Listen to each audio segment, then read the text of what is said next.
Well, good morning, good afternoon, depending on where you are. Welcome to another live webinar for Jigglar, and my name is Aaron Shiner. Today, what we're going to be looking at is the brand new listing presentation. Having the right listing presentation or the wrong listing presentation can either make you or cost you literally tens of thousands, if not hundreds of thousands of dollars a year. Today, what I want to share with you is the brand new Jigglar listing presentation. And if you're not a Jigglar member, how you can become one for free quite easily. And if you are already a Jigglar member, how you can get your hands on this webinar, how you can get your hands on this listing presentation to customize it and use it in your own business today. The sole purpose of today's webinar is not just to show you how to edit the listing presentation. I think you're going to find that that's pretty self-explanatory as I start to get into it today. The main purpose of our session today is to actually give you the words, the scripts, and the dialogues to bring this listing presentation to life, to share with you the closing questions on specific pages, to share with you the strategy behind the listing presentation. And I guess what I mean by that is I want to give you like a director's cut, over the shoulder version of it. So not only am I going to share the dialogue that I'd be using for a client, I'm also going to tell you why I'm saying it and why I've positioned it in such a way. So why don't we just do this? I'm going to share my screen with you and we're just going to get straight into it. So where you're actually going to find the listing pres, I think this is probably the first place to start, how to actually track it down. It's in the new section. So you're going to scroll down a little bit and it's going to be under A4 landscape listing pres. So what I've gone ahead and already done is already saved a copy here. So I'm just going to go ahead into my Jiggles and I'm just going to open it up, right? So by the way, I should say, for full disclaimer, for today's session, our office is currently, our office is currently getting renovated at the moment. So there's like heaps of noise going on. So I'm actually just working from my home study today just because it's quieter. But here's the risk in working from the home study. About 3 weeks ago, I had the NBN connected. And if you're listening overseas or New Zealand or America or Canada, the NBN is just our national broadband network, which is basically just fiber cable. And it's absolutely terrible. I'd probably drop out 4, 5, 6 times a day. So if I drop out, all care, no responsibility, the NBN's just been dropping out nonstop. So fingers crossed it doesn't do it for the next 45 minutes. So with that being said, let's get into it. So this listing presentation is like 25, 26 pages long. And basically the presentation has a couple of key elements to it. Key element number one, it's designed to show the seller why you should be the preferred agent, not just by showing the seller what you think it's worth and how you market the property, but what your true points of difference are. Because here's what I know, anybody can sell a property. The difference that you have as a real estate agent is the ability to influence the buyers, the ability to influence the marketing, and the ability to negotiate the price. And this presentation helps demonstrate how you do that. So let me just get into it, right? I'm going to do some basic editing features. So if this is the first time you've ever even seen Jigglar and you're wondering what it is, Jigglar is basically having a graphic designer in your office without having to pay for a graphic designer. It allows you to easily modify and edit templates, and the template obviously we've created and loaded straight in for you is the listing pres in this example. So let me explain how this works, right? So for me, what you'd want to go ahead and do every single time where it says list your property with, listing your property with, what I like to do is sort of customize it just even a little bit more. in the sense, I'd even like to put the person's name that you're actually doing the presentation, for. So you can even, add to it and say, this presentation is for Mr. and Mrs. Smith from ABC Street, if you like. Where it says your suburb's most trusted opinion, you would actually go ahead and type in, your suburb. So they can clearly see, and obviously make the suburb that they're in. So Western Sydney's, Mount Druitt's most trusted opinion, put in their person's name. And the reason you go, why would you do that? Because instead of then this just being a standard presentation that you do for everybody, this is a presentation they can actually see you've taken the time out of your day to customize it for them. People love their name being used. They will see that you've got a higher attention to detail than somebody coming in with, the generic presentation, if you will. So, change that and do a little bit of modifying. The great thing about this is, if this isn't on brand to your colors, it's very easy to quickly change it. Obviously, we've got all the different brands sort of loaded in. So you can quickly apply your color palette, and change it to suit, should you want as well. And if you don't like that, you can always change it back as well with the undo button. So, but that's page one. So a little bit of an intro page. Let's move on to page two. And now this is really important. Now, I don't really mind if you're a one hit presenter or a 2-hit presenter. And what I mean by that, there's some agents that like to do the tour of the home, then go away, do some research, come back and present. Or you like to do the tour of the home and then present. Or some people like to present, then do the tour.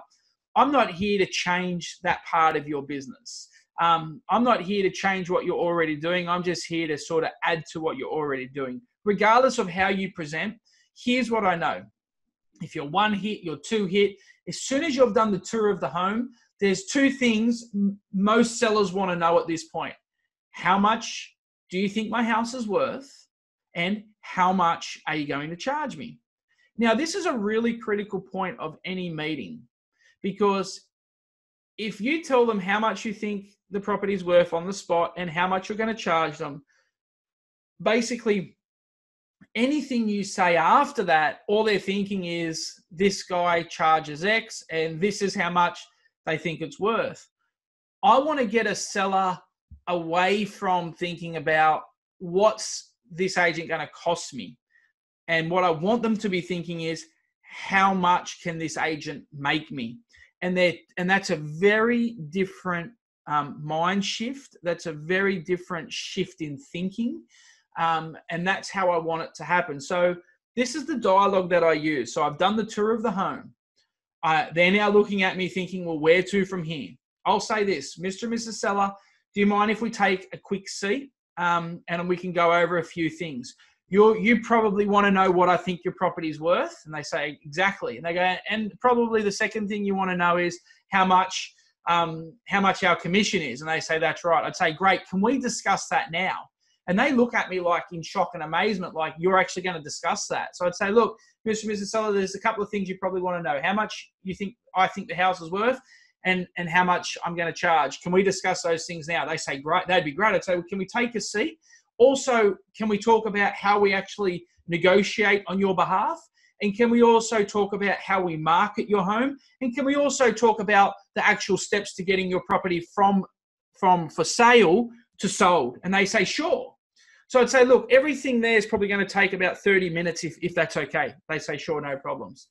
So now what I've actually got permission to do is a full-blown listing presentation, because we're going to talk about pricing, fees, marketing, negotiation, and the steps to getting sold. And that's basically what it is.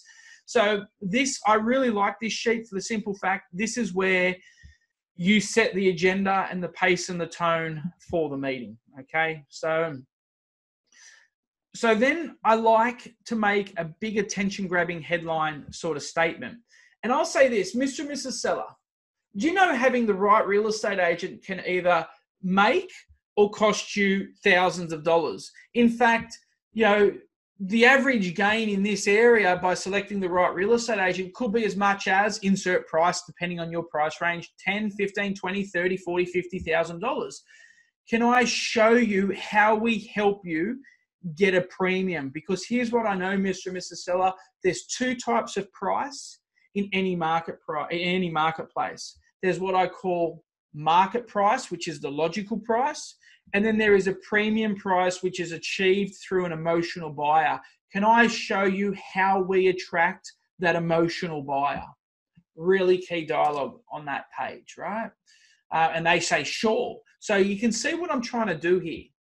I'm trying to move the seller from thinking about what's this agent going to cost me to, gee, how much can this agent potentially make me? I want to see if there was a profit and loss column in this transaction. I want to be in the profit column, not in the expenses column, so to speak. So that's why I have that sort of as my big attention grabbing headline. That's sort of like my positioning statement. Now, here's what I know. This next page is very important.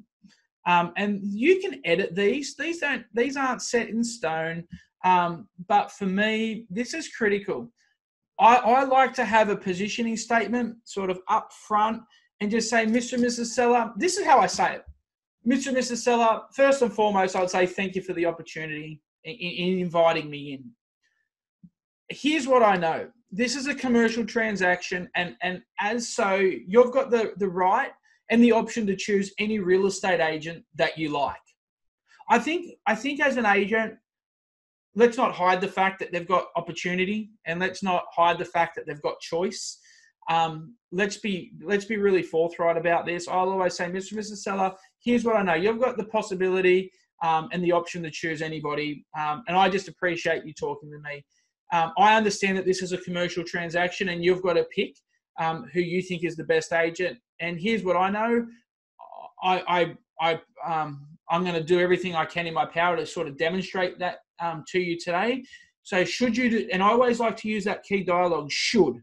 Not too arrogant to say when you, if you, but should you decide to list your property with me, here's my commitment to you.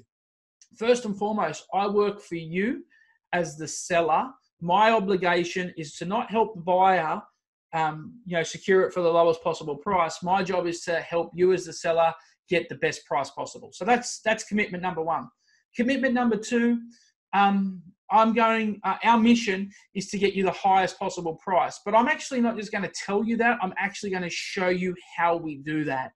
Next thing, we're going to be transparent and honest at all times, because here's what I know. In this transaction, I'm going to be your conduit to information. Because as your agent, should I be selected, I'm going to be marketing in a lot of different places, from internet to media to email to letterbox drops or everything in between. I'm going to be receiving information regardless if it's favorable or it's not. You're always going to hear the truth, because here's what I know. An informed seller will make an informed decision. The next thing we're going to do is deliver world-class communication.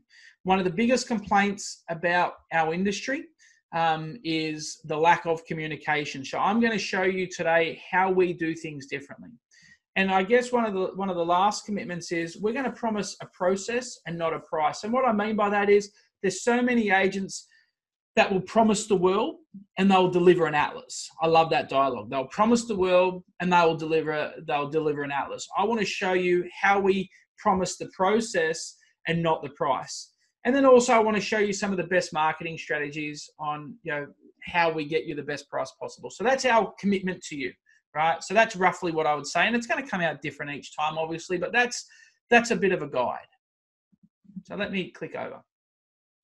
Now, what I would like to share with you is, the team, right? So this is where if you're on Rate My Agent, you go and put in your Rate My Agent stars or your Google reviews. Now, if you don't use Rate My Agent, it's as simple as sort of, selecting a couple of these things and clicking delete, so to speak. It's certainly not hard. And if you do make a mistake like that, you can just,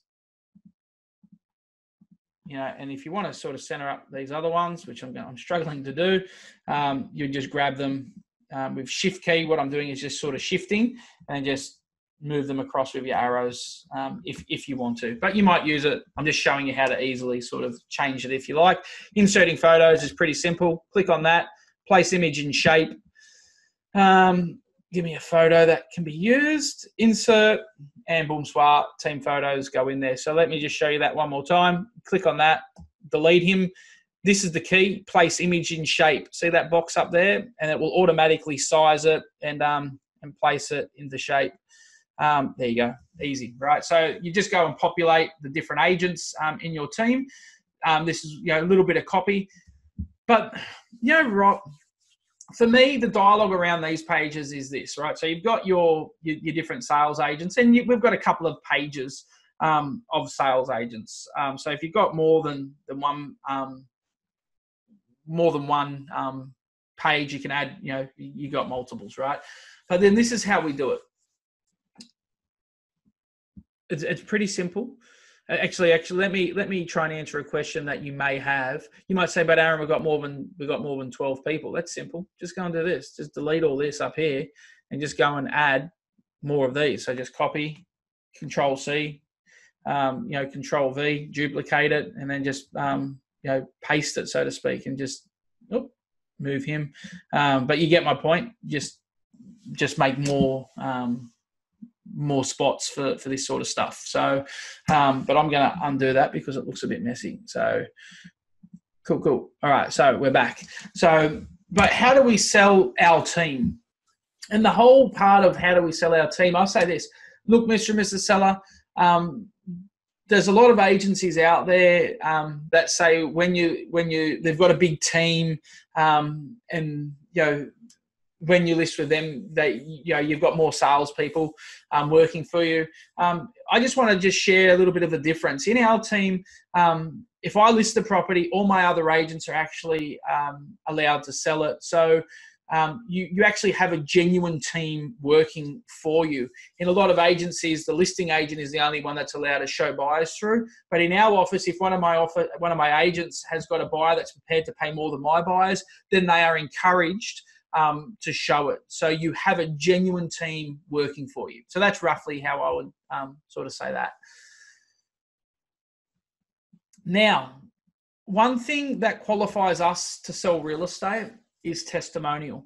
And I'd say this, look, Mr. and Mrs. Seller, every real estate agent's going to come through and put their best foot forwards. I think the thing that's going to qualify us to sell real estate the most is the actual ability to see that we've actually sold real estate previously. So I just want to show you a couple of recent, case studies. I don't call them testimonials, so to speak, as much as I like to call it, this down here, when the seller says something nice, that's the testimonial, but the actual stats and the figures from the campaign, that's the case study. So this is where you would actually jump in and edit before you actually go out to make sure that the case studies are reflective of properties that are relevant to the property that you're going out to present on. So you want to make sure, call it like property. So if it's a like property or a same suburb, you want to go in there, right?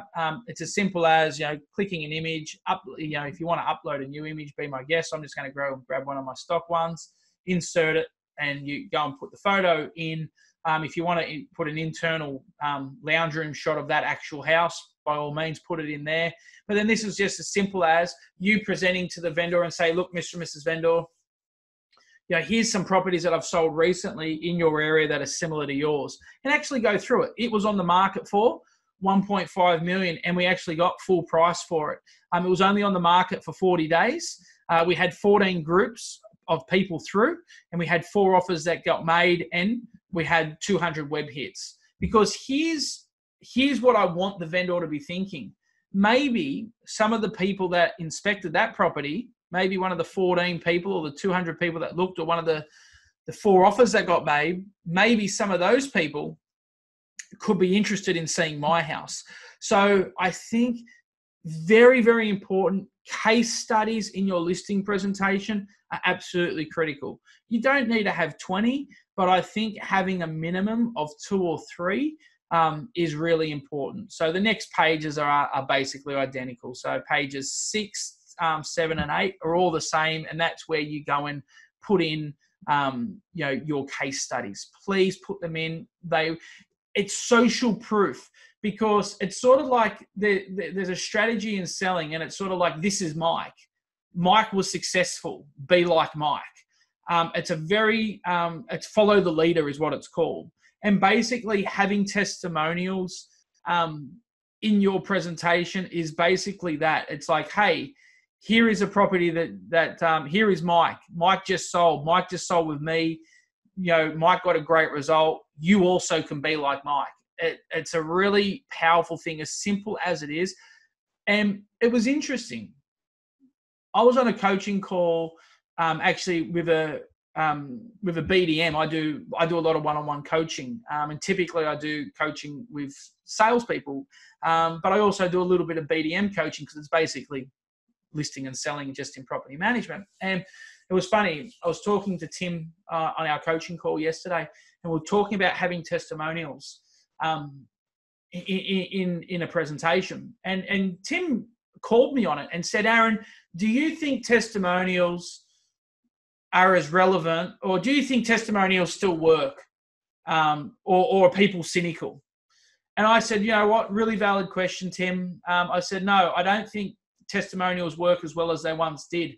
I think people are more cynical in 2019. I think people are more cynical in 2020. I think people are more cynical in our day and age. And I think people question everything. So a testimonial, you know, did your mum write it? Did your brother write it? And I think that's what, I won't say everybody thinks, but I think there's a percentage of people that think like that today. So for me, having the real life tidbits, which is like this part at the top in the white, brings it to life a lot more, because it's not just, here's an opinion of somebody, did you write it, and they sign it, you know, because that's just a matter of opinion. This here is fact. Like, these are the tangibles to the campaign, which I think hold the weight in social proof. So please start including some of that in your reviews. So to edit with Jigglar, to get to the additional pages, you just click, see this like slider bar, just drag that, right? So let's get on to page 9.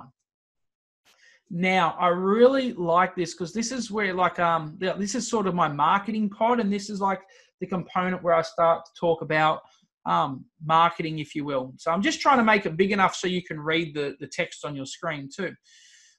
Now, I really like this dialogue, and I can say this, Mr. and Mrs. Seller, I guess at this point, we've got 2 marketing options. I can show, and I'll say this, Mr. and Mrs. Seller, here's the reality. I can show you a marketing plan. I can show you a marketing plan. Oh, excuse me. I can show you a marketing campaign that will get you on the market and help me win the business. Very specific dialogue. So I can show you a marketing plan that's going to get you on the market and help me win the business, or I can show you a marketing plan that's going to get you in the market and get your property sold. They are 2 very different marketing plans. Can I show you the difference? And the reason why I'm saying it like this here is because, you know, as well as I know, there's some agents that include marketing. There's some agents that do cheaper marketing. So if you are an agent that is charging and have a premium marketing package, you want them to see the value in how you do things. Because I'd say, look, Mr. and Mrs. Seller, this commercial decision, there's 2 different methods here. Some agents will come in and show you a marketing plan that is cheap and cheerful and looks very attractive and helps them win the business and get your signature.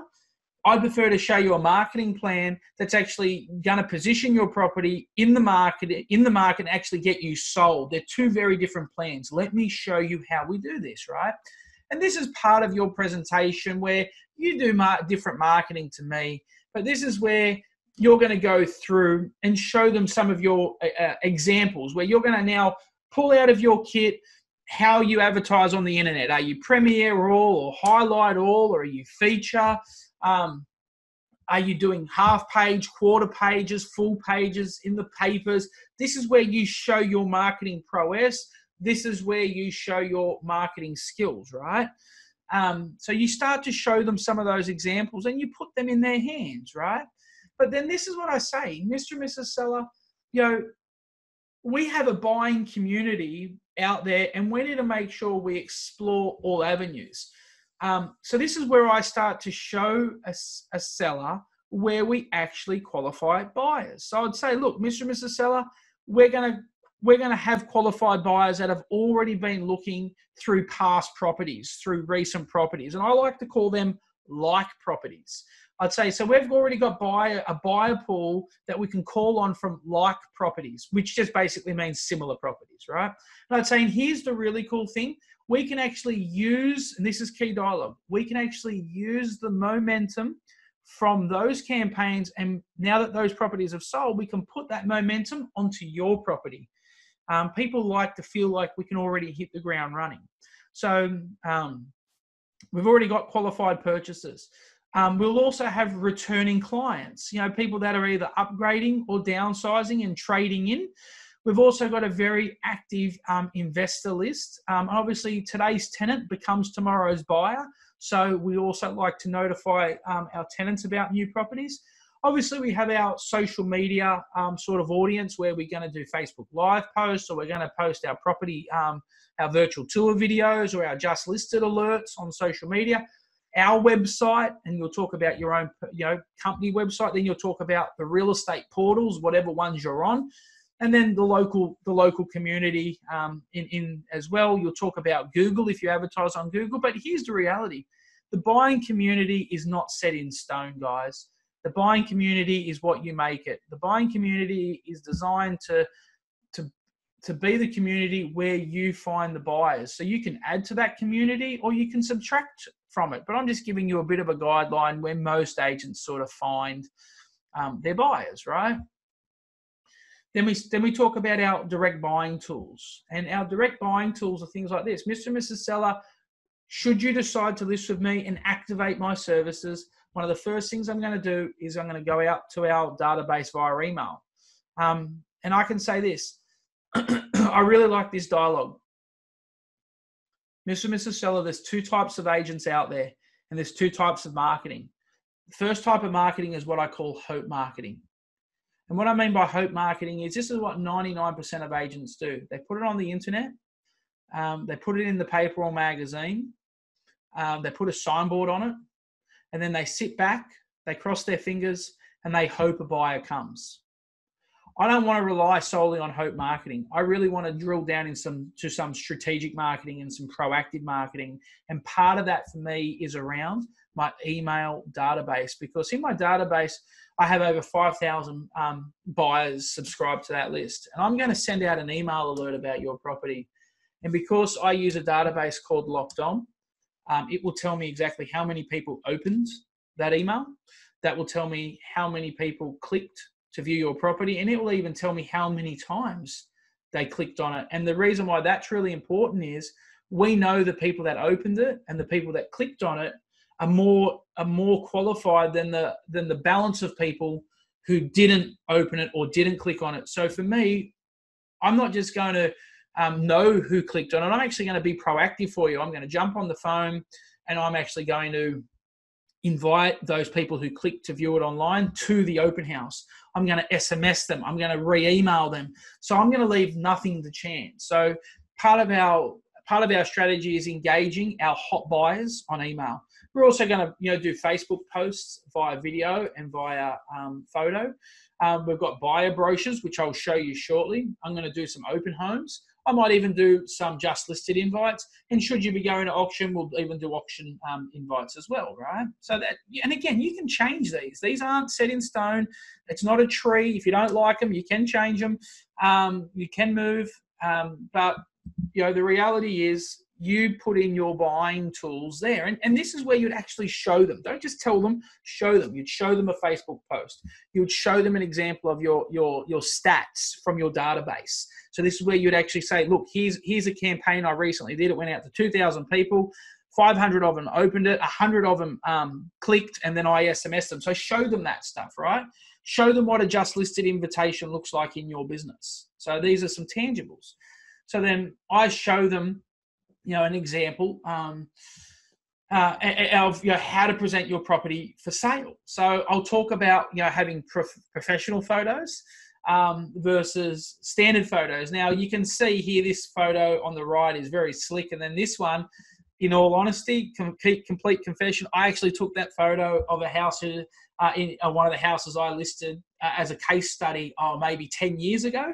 I've sort of kept it for nostalgia because, a difference a professional photography makes is sort of chalk and cheese. So I sort of say, we've got to make sure a picture tells 1,000 words. So we've got to make sure it's spectacular in many ways. So I just talk about the benefits of having a professional photographer, because I'll just say, look, Mr. and Mrs. Seller, here's the truth.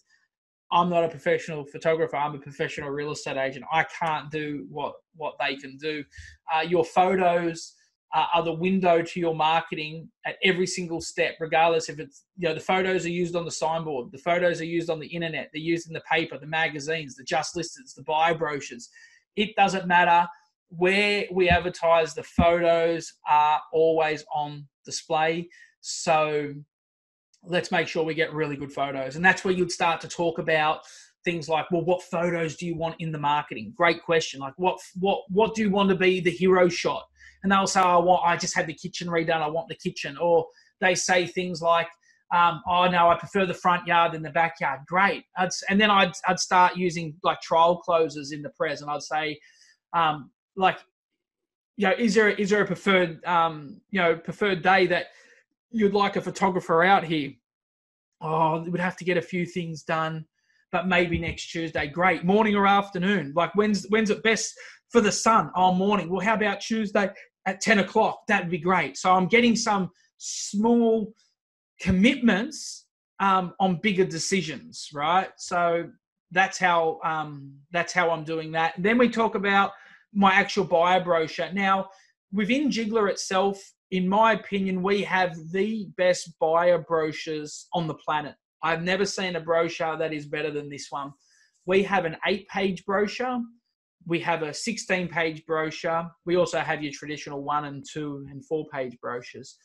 But this is a buyer brochure is not just to help sell the property. A quality buyer brochure is also there to help you win the listing. It's a listing tool as well. And what I mean by that is, you think about it. Most property brochures that we have in our industry are 1, 2, maybe 4 pages long. And we may be talking about a $300,000 to $2 million, $10 million house. Yet you go out and buy you go out and look for a brand new car, call it anywhere from 50 to 80,000 on average. The brochure for that car is glossy, it's thick, it's quality, it smells great. So you've got like this high-end brochure for a $50,000 car, yet we've got a 1 or 2 page in-house printed job for a $500,000 property. It just doesn't make sense for me. So one of the big points of difference in a listing presentation is showing them. There's an old saying, don't tell me, show me. And I love to show people how we do our brochures different. I'd say, Mr. and Mrs. Seller, everybody does marketing. This is how we do it better. And I go FUD. And when I say FUD, like the buyer brochure within Jigglar has thud factor. So what I mean by thud factor, this is just my exercise book, but it goes, you put it on the table and hopefully you could hear that it makes noise. It doesn't do that with a 2-page brochure. This is where you can actually show them the buyer brochure. And if you're wondering what it looks like, you can go into Jigglar. There's an 8 and a 16-page one. They are so comprehensive. The vendors will be absolutely blown away. You might say, well, Aaron, let me just answer the questions. How much do they cost to print? Well, that's depending on your printing, but I've had them printed, the 16-page ones. I get them in matte, not gloss. I like a nice matte finish, like almost powder coat, for about $2.50 to $2.75 a unit, right? So, and I order 50 at a time, and that's obviously part of the investment in the vendor contribution. And you go, well, hang on, if we don't have 50 people come to the property, well, what do you do with the balance of them? Do you throw them out? No, of course not. Let's just say you use 20 through the campaign and you've got 30 left over. Well, you hand out some for free at the next listing presentation, obviously, that you go to. And then what you also do is use them as part of your just solds your just sold letterbox drop, around the property when it sells. So then people, when I say people, the neighbours can see the type of quality letterbox drop that you do as well. So that's how you sort of use surplus, if you're wondering. But please, on a side note, go in and check that out. But this is where you show them how you're different with your buyer sort of booklet, right?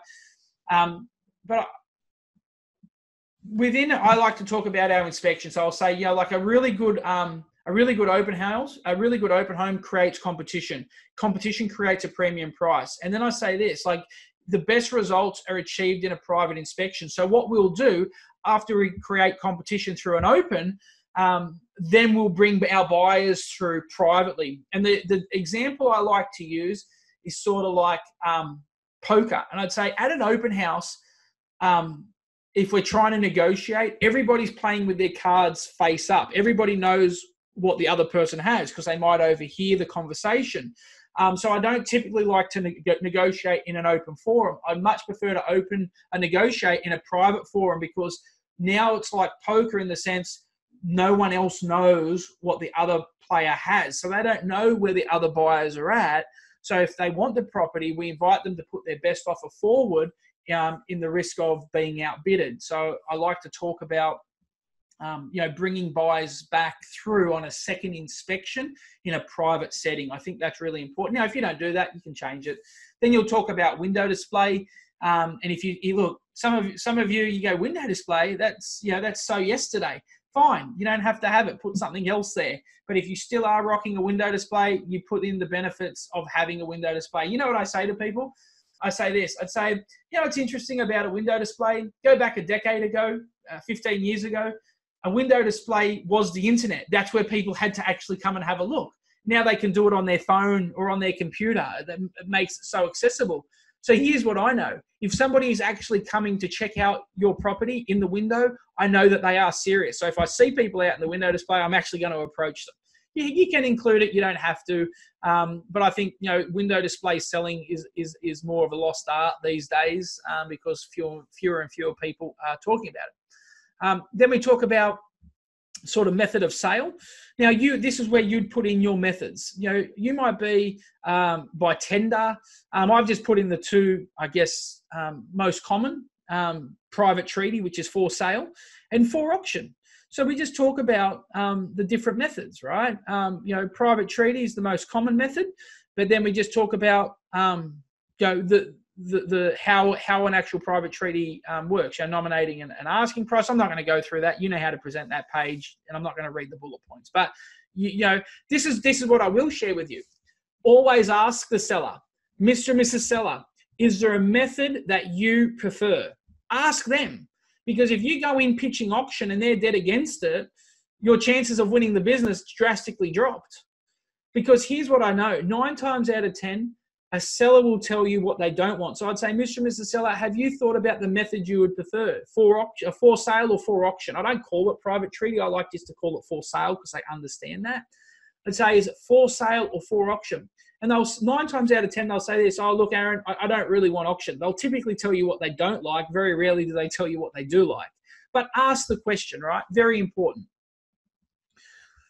Then over the page. Now, this is where we start to get the pricing. And this gets a little bit more important and a little bit more nitty gritty, right? I'm just going to move that line down. Ooh, and move that line down. There we go. Just get that into place. And with pricing, I'll say this, Mr. and Mrs. Seller, and I'll have a little joke with them. Now, at this point, right, this is where you would start to pull out your comparable sales. This is where you'd pull out your CMA. And this is where you'd start to pull out your, your evidence, if you will, on what you think it's worth. So you've got your pricing with you, and you can say, look, Mr. and Mrs. Seller, here's what I know. Having the right price at the start of your campaign is absolutely critical to the success, because here's what it looks like. If we price it too low, we're going to be at a bargain price and there's going to be 1 million buyers that want it. But I'll say this, but here's the reality. That's not what we're here for, because I'd say real estate isn't like a retail setting where if we're selling computers and we've sold out, we can ring the factory. We can say send 20 more and they show up. Your house has no, and this is the key dialogue, your house has no recommended retail price. Your house is worth what somebody is willing to pay for it. My job is not to find out what 20 buyers are willing to pay for it, but my job is to find out what that one premium buyer is willing to pay for it. I'll have a little joke here and I'll say this.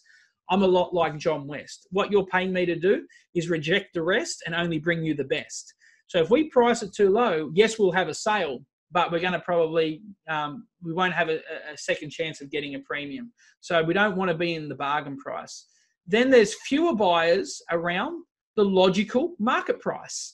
And the logical market price is based on comparable sales, facts and figures, what the property is actually worth.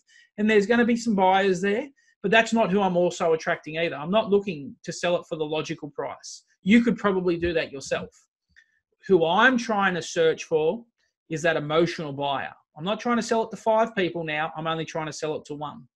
See, I'm not trying to sell it to 20 people in the bargain price. I'm not trying to sell it to 5 people at the logical price. I'm trying to sell it to the one who's prepared to pay that premium. And what I call that is the heart buyer, the person who falls in love with the home and is emotionally attached to it. And that's why we do marketing, because here's what I know. Could I sell it to somebody on my database? Yes.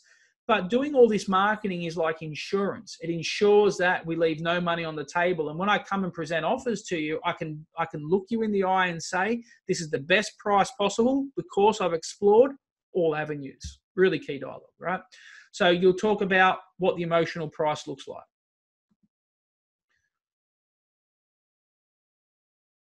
By the way, I might pause for a second because how are we going so far, guys? Are we getting some value out of this? Just raise that little hand icon if we're if we're getting some value out of this. Fantastic. Lots of hands going up. Great to see. That's awesome. Is there some things here that and again, I'm not here to change your business, guys. I'm here just to add to what you're already doing. If there's some things that you can take away from this, be my guest. But actually, I'm going to ask another question. Hands up. Just raise your hands if you've never been on one of my webinars ever. This is like the very first webinar you've ever done. Wow, a lot of wow, really? That many? Okay.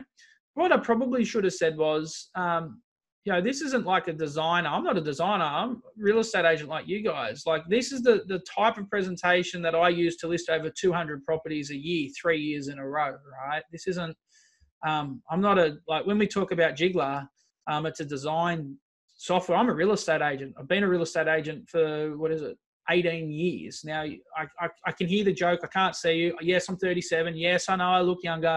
But but basically my whole adult life, that's all I did was go out, list and sell properties. So this isn't like us sitting here with a textbook saying, oh, shit, this is what would look good in the real life. These are stuff that I've done time and time again. The dialogue that I'm using, I've done literally thousands and thousands of times.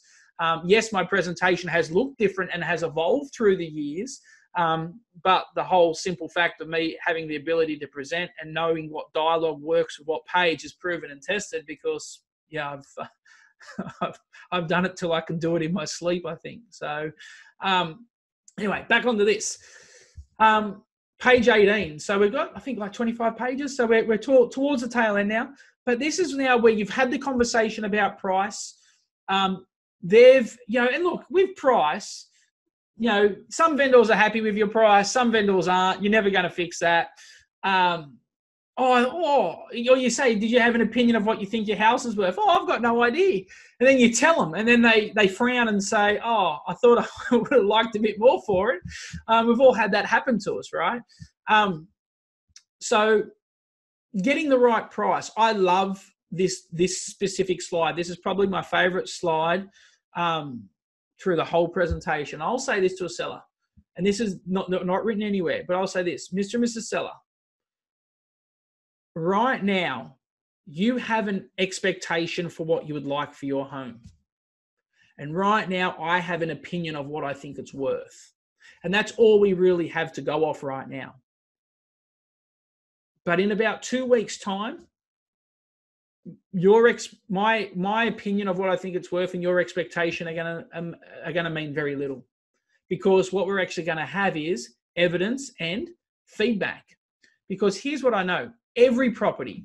This is how I sell it, right? I say every property fits into 3 categories. If we're getting no inspections and no offers, what that tells us is the market has seen it. These are very deliberate words. The market has seen it. They've seen it on the internet. They've seen it in the magazine. They got your email. They've seen it. Keyword seen it. But they've chosen not to inspect. So what that means is it didn't even make the top 20. So if we're getting no inspections and no offers, typically what that tells us is we're probably 10% over what the market actually thinks the property's worth. If we're getting some inspections and no offers, what that means is people have seen it in the marketing, they've seen it on the net, they've seen it in the magazines, and they're choosing to inspect. But if we're not getting any offers, what that realistically means is it made the top 20, but it didn't make the top 3. And I'd say, Mr. and Mrs. Seller, this is probably the most dangerous category to be in, because to you, you're getting activity, you're getting inspections, and you think, well, it will sell. But actually, what's actually happening is we're very much acting like a pinball. Buyers are coming into your property and bouncing off your property and actually buying other properties. So the simple fact is, if we're getting some inspections and no offers, it simply means we're actually helping your competitors sell. And I would say about 80% of the time, a vendor says this: I don't want that to happen. I want to actually help us sell our house. So I'd say, so if that happens, it means we are close, but it probably means we're about 5% over where we need to be. Then if we are getting multiple inspections and multiple offers, what that means is people have seen it on the net, it made the top 20, and it made the top 3. So right now, at day 1, I've got an opinion of what I think it's worth, and you've got an expectation. But in about 2 or 3 weeks' time, what we'll actually have is feedback. So what I would like to do with you, Mr. and Mrs. Seller, is actually have this conversation with you again in a couple of weeks to see exactly what category we fit into. E.g., we've already set up our first price reduction without ever having to say price reduction if it needs it. Here's the reality. If we're getting heaps of inspections and heaps of buyers, well, it's going to sell. You're not going to need that conversation. But what I really like about this slide and what I really like about this graph is in 2 or 3 weeks' time, if you don't do this, so let me word this correctly. If you don't do this and you go for a price reduction, the vendor feels like it's a bait and switch. And what I mean by bait and switch is you never discussed this with me. I never knew about this. You're this nice person at the listing presentation and now you're being a bully. Or they turn around and say this: but it's only been a few weeks. We've had nobody come through it yet. So can we just give it a couple more weeks? See, now they can actually understand. See the key words. People have seen it. They've chosen not to inspect it. So they can't say, oh, no one's seen it yet. Yeah, they've seen it. There's been 400 web hits. 300 people have opened the emails. They've seen it. They're just choosing not to inspect, and there's a big difference. People have seen it. So that's why I really like this slide where it is after price, right? Because this is what I'll say. Very rarely do we always see eye to eye on price with a seller. So, when we are talking about price, and maybe I forgot this dialogue, but I'll say something like this: like, Mr. and Mrs. Seller, you've got an expectation, I've got an opinion, but here's the reality. If we were reading from a book, we're in the same book. We're probably even in the same chapter. We're probably even on the same page. You're probably at the top of the page and I'm probably towards the middle or the bottom of the page, but we're close. So we're close enough that we can work this out and get it started, right? So I'll never lose a listing over if they're within 10% of value. Let the process will tell you if it's on track or off track. But then I'll talk about, we get our best offers in the first few weeks, right? So I'm just going to sort of zoom in on this a little bit more. Oops, sorry. So I'll talk about you get your best offers in the first few weeks. So I talk about first offer syndrome, rejecting those early offers. Mr. and Mrs. Seller, and this is how I sort of sell. I'm just conscious of our time. And obviously, I should say this, in real life, this takes way shorter because what I'm doing is I'm sharing the dialogue, then I'm sharing why I'm sharing it and how I'm sharing it. So it's probably at this point, I'm probably about 30 minutes actually into the press. What I am going to do just quickly, I can see some questions coming in. Let me, great, thank you. You're an old face, has many worn lines on it. Thank you, Craig. Look like a worn roadmap. Good to see you, Craig. I haven't seen you on a call for a little while, so good to see you. Need to swap text on the graph, so I'm sure you would do that anyway. Yeah, so this is the great thing about Jigglar, Peter. You can change any of this. So you can change the whole thing if you wanted to. We're giving it to you the way we think it should be. Then you can change it, and that's the beauty about Jigglar. You can change it in real time as quickly and as easily as you want it, which is why it's been used now in here you go. The text under the last two is reversed. Thank you, Andrew. Yeah, so that both of you said the same thing. So there's the typo.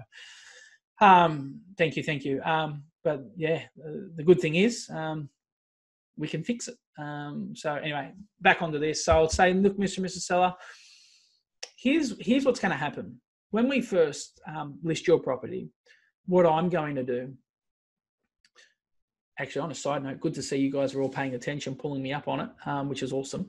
But this is what I'll say, back on track. I'll say this, look, Mr. and Mrs. Seller, what's going to happen in the first few weeks is I'm actually going to call my hottest buyers to inspect the property. I'm going to call the buyers that I've been working with the most. I'm going to call the buyers who I feel are best qualified to buy your property. So what's going to happen in the first few weeks is I use this dialogue. I'm going to hypermarket your property. And what hypermarketing means is it doesn't matter if they're looking online, offline, if they're active buyers or passive buyers or proactive buyers. I'm going to make sure they find it. And what that means is it doesn't matter where they look, they're going to see it. And what that's going to do is actually generate a lot of interest in the first few weeks. So you're going to see a real increase in buyer activity, and you're actually going to get some really good offers early. Through your campaign. And some of those early offers, you might say, wow, they're great, but can we wait for more? Typically what I will say is this: offers actually very rarely go up after the first few weeks. They typically go down. So please be aware that you get your best offers early. So you just want to make them, and I call it first offer syndrome. We've had it in the past, Mr. and Mrs. Seller, where vendors have rejected really good offers early, only to call me 3 or 4 weeks later to say, is that buyer still there? And to disappoint that seller, to inform them that the buyer had already bought and then they've subsequently sold for less money. I want to make sure you don't make those same mistakes, and that's why I'm sharing with you that we get our best offers sort of early on. Then we talk about advantages of proper pricing. So I'll just zoom in on this one a bit more. So I would say, look, Mr. and Mrs. Seller, always sellers have a higher expectation and opinion of what they like for it. A buyer will always have a lower opinion of what it's worth. My job as an agent is to get you the premium end of market value. The bank valuer's job is to be conservative. So I'd say, but when we price it correctly, here's the benefits. You get a faster sale, you get less inconvenience. So without, heaps of people coming through your home, you get increased response from the sales team. Means more money for you, because ultimately what happens when it's priced better, you get more competition. You get better response from your marketing. Finance actually gets approved, because I think that's a big one where we are today. Is I'd say it doesn't matter. Like sometimes vendors want like huge money for a property, right? I could say, Mr. and Mrs. Seller, I'd love to get that for you. But here's the reality. 99% of the transactions we do are done with finance. Even if I could get the buyer to agree to it, they're going to send the valuer out, and the valuer isn't going to approve it because they're looking on logical facts and figures on pricing. So we talk about, when we price it right, the actual finance gets approved. Pricing right, attracts higher offers and avoids being shop worn, which is basically a pinball listing, bouncing from yours, jumping onto others, right? So we talk about advantages of proper pricing. Now we talk about really important things like negotiation. So I'd say, Mr. and Mrs. Seller, what's really interesting about real estate agents? There's two things that before you select any real estate agent, including me, they've got to have the ability to do two things. They've got to have the ability to be able to professionally market your property, and they've got to have the ability to negotiate. Every single real estate agent that you meet will show you how they market it. Very few real estate agents will actually show you how they negotiate. I would like to show you that now. So what I mean by that, guys, is to actually do a real live negotiation role play. Because I'll say this as a positioning statement, Mr. and Mrs. Seller, most real estate agents aren't actually negotiating.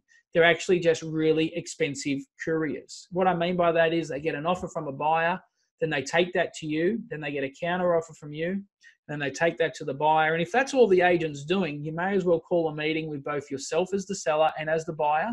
Ask what sort of tea and coffee you like, how you like it. Tell them where each other are at and say, this is where you're at. Make a deal. Tell me how much to put on the contract, because that would be a better outcome. And I'd say reality is this. You hire, most 99% of sellers will hire a real estate agent without ever knowing if that agent has the ability to negotiate, because we all just look at how they market. I want to show you the actual steps on how we negotiate. And now you'll negotiate different to me. That's not the point here. The point is that in the listing presentation, you actually go through and do a role play with that seller and actually negotiate as you would with a buyer. So I'm just going to see, would anyone like me to go through my quick initial negotiation sort of pod so you can grab some of that dialogue? Okay. A lot of hands there. All right, I will do it then. I wasn't sure if you wanted me to or not, but I'll do it because there's a lot of hands there. All right. So let me do it. I've got a question too before I start. No, I don't. I've already answered that question. Cool. Chat maybe. Yes, thank you. You're welcome. All right. So let me go through it. And this is what I'll say. I'm going to give you the short version because I'm cautious of our time. I'd say, Mr. and Mrs. Seller, here's the first mistake most real estate agents make when negotiating. When a buyer actually makes an offer, we've got to acknowledge that offer. And typically the way an agent will acknowledge the offer is by saying thanks for the offer. But here's the thing, Mr. and Mrs. Seller, I never want to thank the buyer for making an offer, because the word thank you, if you look that up in the dictionary, if I say thank you, it implies that you've done something good for me. And I don't ever want the buyer feeling like they've done something good for me as the agent, or they've done something good for you as the seller. They're not doing us a favor by making an offer. I will never say thank you, but I understand we have to acknowledge the offer. So how I acknowledge an offer is by doing this, Mr. and Mrs. Seller. I'll never say thank you like every other agent in the marketplace. I'll actually congratulate them. And I'll say this, congratulations on making a starting offer. See what I said, a starting offer? I'd say congratulations on making a starting offer. You've got a great eye. There was a few other people that were looking at this property, but I'm glad you got in first. Everybody wants to feel like they're getting a good deal. Everybody wants to feel special. And you think about it, how many times do we get congratulated? And the answer is not many. We get married, we have a kid, we buy a house, we win sporting event, or we graduate or do something. So I'll never thank a buyer. I'll always congratulate them. So the first step in all my negotiation is congratulations. That's a great starting offer. You've got a really good eye. I'm glad you could see what I can see in this house. There's a few other people that are sniffing around. I'm glad you got in first. Let me do the cliche, or let me do the complete backflip. Thank God you bought this house. I haven't been able to sell it. It's been on the market for ages. The vendor was going to sack me. Thank God that you've come and made an offer. It's very, I'm showing you the polar different to that, right? But that's what I'm trying to say. Congratulations, you got a great eye. Just reassuring, because there is a thing called buyer's remorse, and it's very real. When a buyer makes an offer, they automatically think, have I made the right decision? So congratulating them just reassures them. Then I would say this, that is a great starting offer. Then I'd say, if that offer wasn't to be accepted, what would be your next best offer? And then we know, you know as well as I know, when I say congratulations, that's a great starting offer. If that offer wasn't to be accepted, what would be your next best offer? A lot of people say, can you just see what the owner says? And I'd actually say this to the vendor. I'd say, so a lot of agents may even ask, what would be your next best offer? And 9 out of 10 buyers say this to us, Mr. and Mrs. Seller, can you just see what the owner says first and then come back to us? And I'd say this to a seller, Mr. and Mrs. Seller, this is now the moment of truth. A sale is being made right now, regardless if the agent is aware of it or not. And what I mean by that, Mr. and Mrs. Seller, is the buyer is selling the agent on why they're in charge, or the agent is going to sell the buyer on why they're in charge. But this is going to be the difference between possibly getting you an extra $10, $15, or $20,000. Because here's what I know. The premium price that we help you get doesn't come at the end of the negotiation. It comes at the start of the negotiation.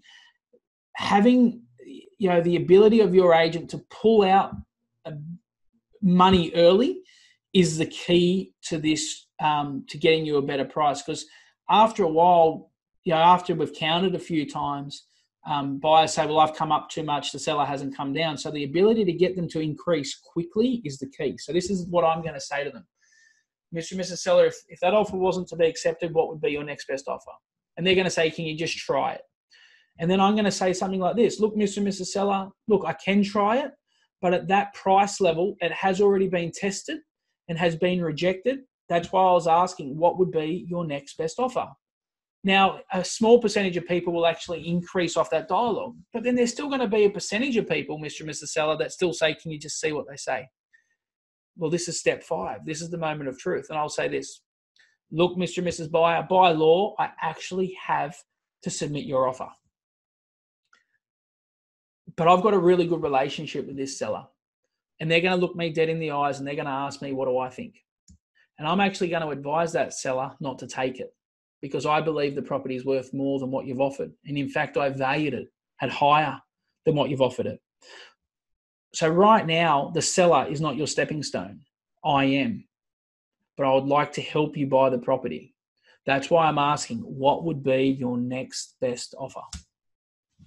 Right? Little bit of negotiating. Right? We could do this all day. Then we can talk about the countering. And I would, if I was about to, I know that these people are coming on the market. I'd go around and how we're going to now counter the buyer in percentage, not in dollars. So I'm going to say we're at Mr. and Mrs. Seller, Mr. and Mrs. Buyer, we're only 3% away, or only 2% away.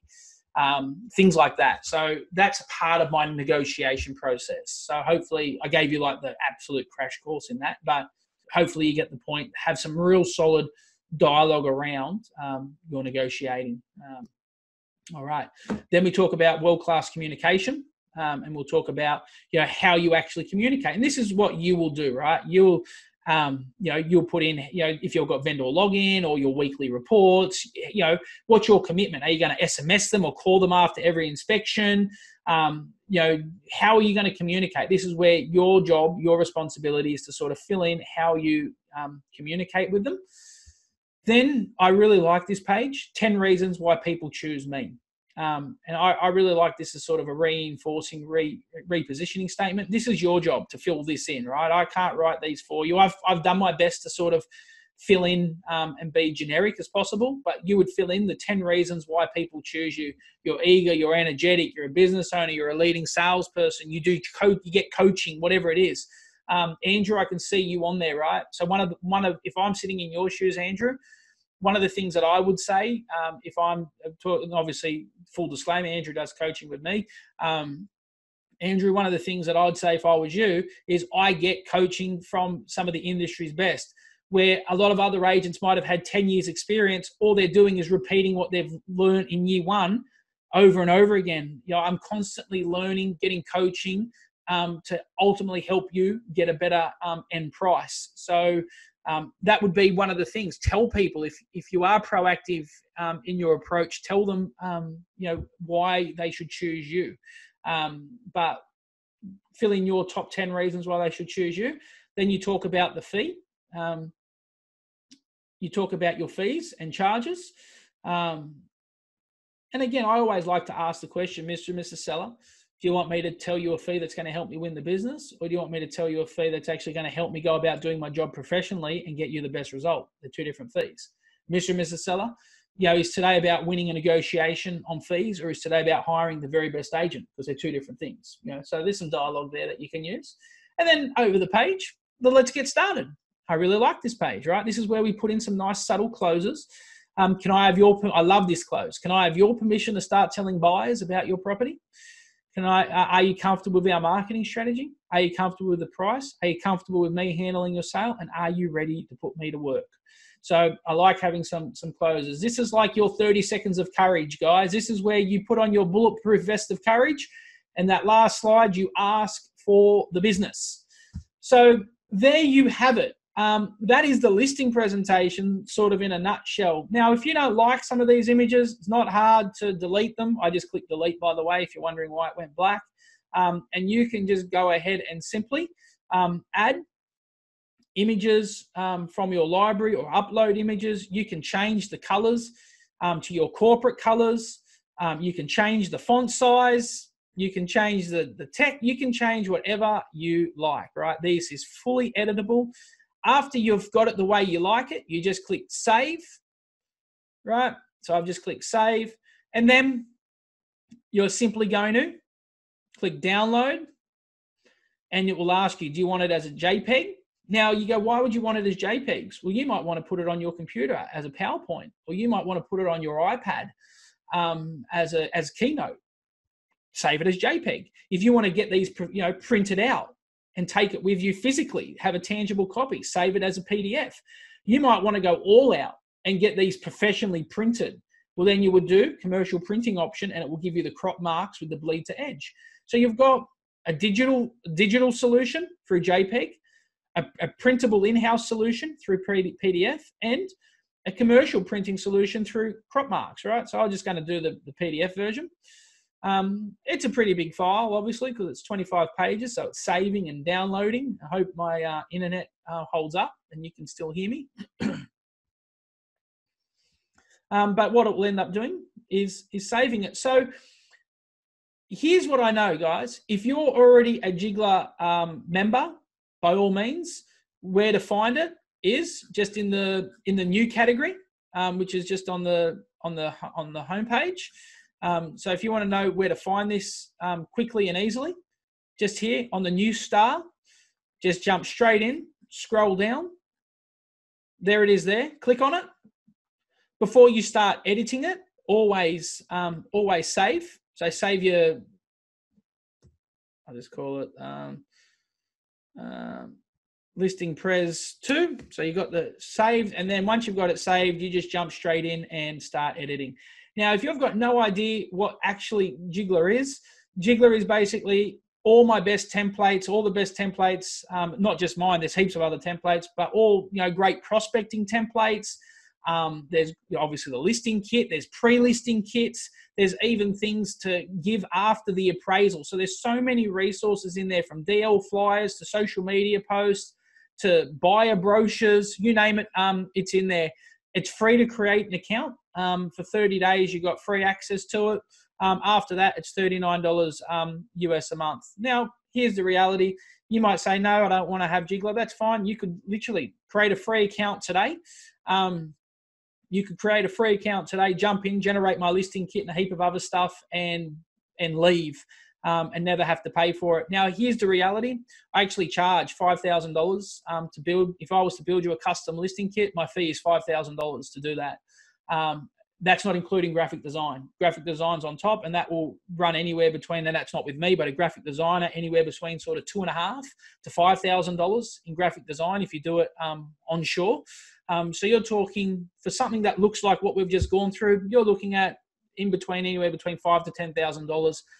Here it is, sitting in there waiting for you, ready to use it. So please jump in, grab it. If you want to, if you want to know how to sign up for a Jigglar account, it's pretty simple. I'll just log out. I'm just going to go to, this is where you go, guys, jigglar.com. And then just go get started for free. Click on that button and get started, and you too can have my listing presentation. If you're already a Jigglar user, jump in and edit it now.